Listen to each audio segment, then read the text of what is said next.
Squid game का final season एक बड़ी कंट्रोवर्सी का कारण बन गया है। बहुत से फैंस इसके एंडिंग से खुश नहीं हैं, तो वही कुछ लोग डायरेक्टर के काम की तारीफ भी कर रहे हैं। लेकिन सही कौन है, आज सिनेनियन पर हम जानेंगे। आज हम करेंगे स्क्विड गेम सीजन 3 का ऑनेस्ट रिव्यू। अच्छा क्या था और बुरा क्या था। रेडी हो? चलिए शुरू करते हैं। मेरा पहला पॉजिटिव पॉइंट है इस सीजन का मैसेज। हर स्क्विड गेम सीजन का एक क्लियर मैसेज होता है। सीजन 1 था कैपिटलिज्म का मेटाफोर, जिसने दिखाया कि सिस्टम कैसे इंसानों को प्रेशर में डालकर एक्सट्रीम चीजें करवा देता है। लेकिन सीजन 3 ने फोकस किया ह्यूमन नेचर पर, इंसानियत के अलग अलग शेड्स पर, डार्क से लेकर ब्राइट तक। हर कैरेक्टर का अपना एक नेचर होता है जो मुश्किल से बदलता है, और सीरीज ने एग्जैक्टली ये दिखाया कि वो नेचर कैसे उनके हर एक्शन को गाइड करता है फ्रॉम स्टार्ट टू फिनिश। उदाहरण के लिए प्रेग्नेंट प्लेयर, वो गेम में इसलिए आई थी ताकि अपने बेबी के लिए एक बेटर फ्यूचर बना सके। उसकी पूरी जर्नी इसी मोटिव के अराउंड घूमती है, और उसका एंड उस सोच को पूरी रिस्पेक्ट देता है। उसने अपनी जान कुर्बान कर दी ताकि उसका बच्चा सेफ रहे और गिहोन के साथ उसे एक चांस मिल सके। लेकिन वही कुछ डार्क कैरेक्टर्स भी थे, जैसे देहो, जो शुरू से ही एक झूठा और कावर्ड इंसान था। वो दिखावा करता था कि वो गिहोन के ग्रुप का अच्छा दोस्त है, लेकिन असल में वो सिर्फ मैनिपुलेशन कर रहा था अपने सर्वाइवल के लिए। फाइनल फाइट में उसने चोरी से हिडन नाइफ से गिहोन को मारने की कोशिश की, यानी fake from the beginning and fake till the end. Season 3 ने हमें ये सिखाया कि इंसान का नेचर रेयरली बदलता है, और इसका सबसे बड़ा एग्जाम्पल है गिहोन। वो एक अच्छा इंसान था, पुअर, अनसक्सेसफुल, लेकिन दिल से क्लीन और एम्पैथेटिक। सीजन 1 के बाद वो थोड़ा डार्क जरूर हुआ, लेकिन सीजन 2 में भी उसने लोगों को बचाने की कोशिश की। फ्रंटमैन उसे करप्ट करना चाहते थे ताकि वो प्रूव कर सके कि even a good man can break, that goodness is just an illusion. Final temptation आया ग्रैंड फाइनल से ठीक पहले। फ्रंटमैन ने उसे एक नाइफ दिया जिससे वो डोम में बाकी प्लेयर्स को मारकर गेम जीत सकता था। अगर वो एक्सेप्ट करता तो साबित हो जाता कि हर कोई बिक सकता है। लेकिन गिहोन ने वो डील रिजेक्ट कर दी। जब उसने फाइनल जीत ली तब उसके पास दो ही रास्ते थे, या तो बेबी को वॉइड में फेंक दे या खुद को, और उसने खुद को फेंकना चुना। क्यों? क्योंकि उसका नेचर कभी बदला ही नहीं। वो शुरू से एक अच्छा इंसान था और हमेशा रहेगा। फ्रंटमैन उसे करप्ट नहीं कर सका। उसे पता था वो गेम्स को पूरी तरह डिस्ट्रॉय नहीं कर सकता, लेकिन एक मैसेज तो दे ही सकता है। हम घोड़े नहीं हैं, हम इंसान हैं, हमारे पास डिग्निटी है, और हम बेटर बनने का चॉइस कर सकते हैं। हम रेस के घोड़े नहीं,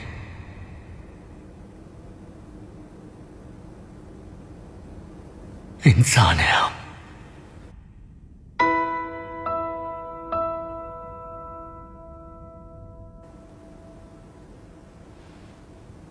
इंसान है। अपने सैक्रिफाइस से गिहोन ने साबित कर दिया अभी भी दुनिया में अच्छे लोग हैं। फ्रंटमैन ने ये देखा और अपनी हार एक्सेप्ट की, इसीलिए उसने ऑर्गेनाइजेशन छोड़ दी। ओवरऑल सीजन 3 ने इंसानी नेचर के हर लेयर को एक्सपोज किया। कुछ लोग सेल्फिश होते हैं, कुछ कावर्ड, लेकिन कुछ लोग आज भी गुड होते हैं। यही था इस सीजन का रियल मैसेज, और honestly for me it was brilliant. हाँ, बहुत लोग कह रहे हैं कि एंडिंग वीक थी, बट अगर सिंबॉलिक लेवल पर सोचो तो वो बहुत पावरफुल है। कई लोग चाहते थे कि गिहोन आर्मी लेकर आए और आइलैंड उड़ा दे, बट कम ऑन, वो कोई सोल्जर नहीं है, वो एक गुड आदमी है, और उसने आखिरी पल तक वही प्रूव किया। मेरा दूसरा अच्छा पॉइंट, विलन।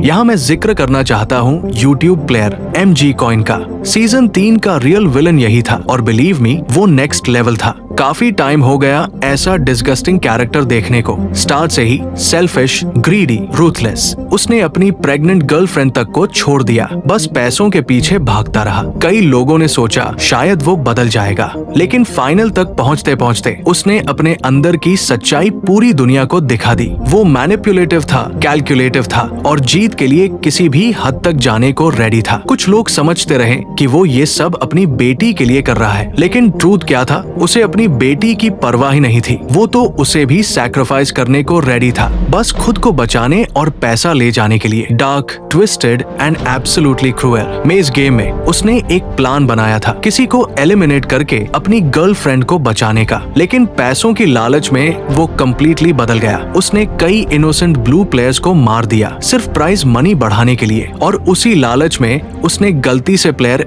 120 को भी एलिमिनेट कर दिया। सेम पैटर्न ग्रैंड फाइनल में भी दिखा। पेनल्टिमेट राउंड में वो और गिहुन दोनों जीत चुके थे, बस एक प्लेयर को हटाना था। लेकिन उसकी एम्बिशन फिर हावी हो गई। उसने सोचा ओल्ड मैन को अभी हटा दूं, प्राइज मनी और बढ़ जाएगी। उसे लगा कि इंजर्ड प्लेयर तो वैसे भी बचा है, बट उसने ये नहीं सोचा कि वो इंजर्ड प्लेयर खुद को एलिमिनेट कर देगा। पूरी ट्रेजेडी उसकी ग्रीड से शुरू हुई। वो अपनी बेटी और पैसे के साथ सर्वाइव कर सकता था, but his ambition destroyed everything. जैसा मैंने पहले भी कहा, सीजन 3 ने हर कैरेक्टर का एसेंस दिखाया। एमजी कॉन कभी नहीं बदला। वो शुरू से बुरा था और एंड तक वैसा ही रहा। लोगों को उससे नफरत है और rightly so. He is the worst of humanity in one character. Director को सैल्यूट करता हूँ कि उन्होंने इतना लेयर्ड और डरावना विलन क्रिएट किया। मैंने सोचा था वो शायद डॉटर के लिए इविल बनेगा, but I didn't expect he'd use her like a tool. That's next level darkness. पूरी सीरीज में शायद कोई इतना इविल नहीं रहा। टॉप विलन्स की लिस्ट में सबसे ऊपर जाएगा। वो सैंगू का इवोल्व्ड वर्जन था, बट मोर हर्टलेस, क्योंकि सैंगू ने एंड में अपने दोस्त और माँ के लिए कुछ तो सैक्रिफाइस किया था। एमजी कॉइन के पास इंसानियत का एक कतरा भी नहीं था।